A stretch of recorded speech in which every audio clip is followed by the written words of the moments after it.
Okay, hello, welcome to episode 3 of Cycling Across Japan. I am in the lovely Crookhaven at, I can't even remember the name of this beach, but it is fantastic. So, episode 3, where did I leave off? I was in Shizuoka, a small city by Japanese standards, massive by any other standards except for, like, I know, China. Um, and, well, after arriving there, I got to this nice cozy guest house, lovely other people there, and I rested for the evening.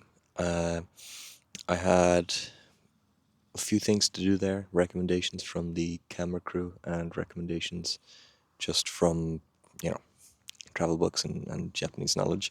One was to visit the city hall. So it's a relatively low rise city compared to Tokyo. So you go up to the city hall. I don't know how many stories. It's like 16 or 30 or something like that, but it's above a lot of the rest of the city.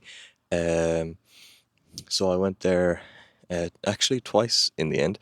Uh, and the film crew took me there, saw my reaction looking at the view, seeing some headquarters of, I don't know if it was Toyota or whatnot, and they were showing me where the view of Mount Fuji was supposed to be, and it was just covered in clouds, and it was kind of comical seeing my reaction to that. Um, and they they really just kind of were like, "Oh, well, I guess that's kind of it," and we staged like a goodbye because they were leaving.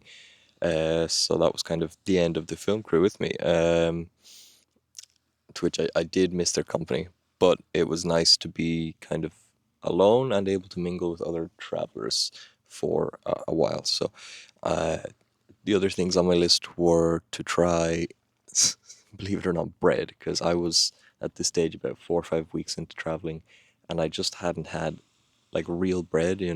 I had stuff full of like preservatives or sugar or like in Japan, I find things very, very sweet, so I couldn't find like just regular bread. I found a lot of donuts. I love a good donatsu, but this was the first like fresh baked bread from a bakery that I was able to manage to find that tasted like real.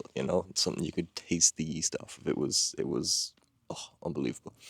Um, and that was at a bakery called Buroto. Hibi Buroto.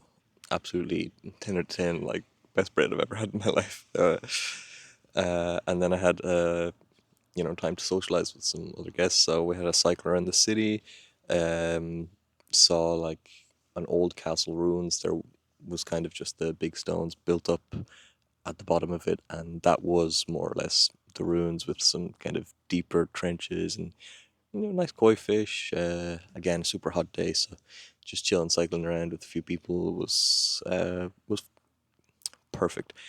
Uh, and the last thing I tried there was the green tea. Now I heard Shizuoka is famous for having the best green tea in the world, so I went to uh, a bougie place where they had like all this kind of chemistry equipment, Breaking Bad type setup, and they had the green tea at exactly the correct temperature for each pour, and they prepared well, and it was tea, and it was amazing. It was like the first time I had green tea and it didn't taste bitter. I didn't know it wasn't supposed to taste bitter before. It was perfect, fantastic. I went with some random Korean guy, and he was just like, "Yeah, this is the shit." Like, it was unreal. Um, and then the next day, so I had 2 nights in Shizuoka, a rest day from like long distance cycling, just a recovery day cycling around the city. Then it was in my direction towards Hamamatsu. So it was more just along the coast of that southern slash east coast of Japan. It was the easiest going cycling, flat, lots of along the beach. Oh man, just nice weather, not sun beating down on me. So I splurged on a hotel. I kind of cleaned myself, cleaned my clothes in the evening, had some more of the best green tea ever, And the main thing there was it was the first, like, I saw the Emperor's Palace in Tokyo, but that didn't feel very castle-esque. It was too grand, too big.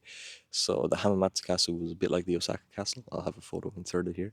And it was the first real one I saw. It wasn't, overcrowded with tourists. It was just a few, you know, Japanese tourists, local tourists, and it was stunning. It was really beautiful. Nice history lesson around, top of a hill, nice view. It's a castle. It's it's quite nice. Um, and then the next day it was Okazaki, so I was starting to go inland a bit, um, towards the north, and across the country. Um, there was really nothing except for beautiful countryside. Nothing except for beautiful countryside. It was stunning. I was stopping every few minutes, it felt like, to see cranes in rice fields. The rice fields had these glassy, watery surfaces with just a few reeds poking up, herons just dipping for food in the rice fields, and seeing turtles in the wild, like, streams and rivers. And it was striking, just as a countryside, just mountains that were kind of unconquerable, albeit relatively small as far as big mountains go, and then rice fields in between, uh, and bullet trains just zipping by whenever you're near the tracks. It was magical. Uh, and the night in Okazaki was nothing to note. It was just a stop on the way because I wasn't going to push myself too far. Then I went to Nagoya the next day. So uh, it was the biggest city so far of the trip, except for Tokyo. Um, there was, let's see, I have artwork and castle written down here. So there was heavy traffic and kind of, easy but not the most scenic or enjoyable biking on the way there. Uh, on Route 1, so super busy motorway slash highway for most of the trip.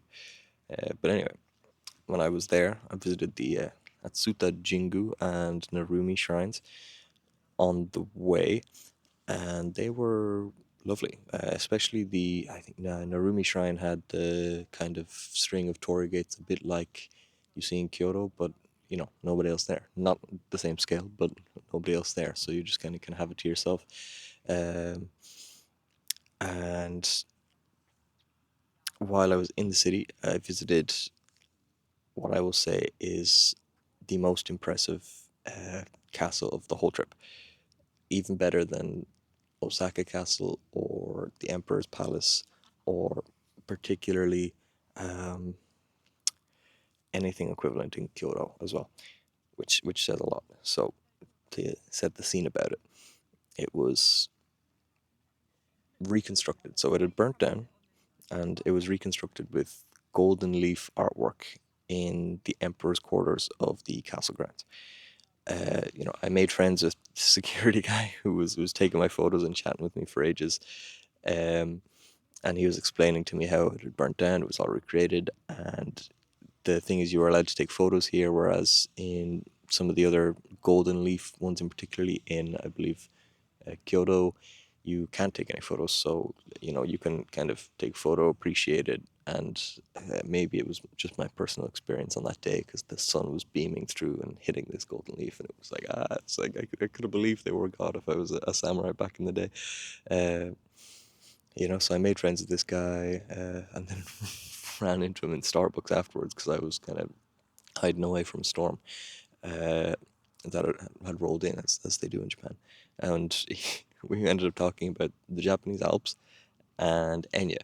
And I kind of agreed next time I was in Japan, I'd visit the Alps to attempt to climb them during the right season. It was the wrong season when I was there, when I attempted.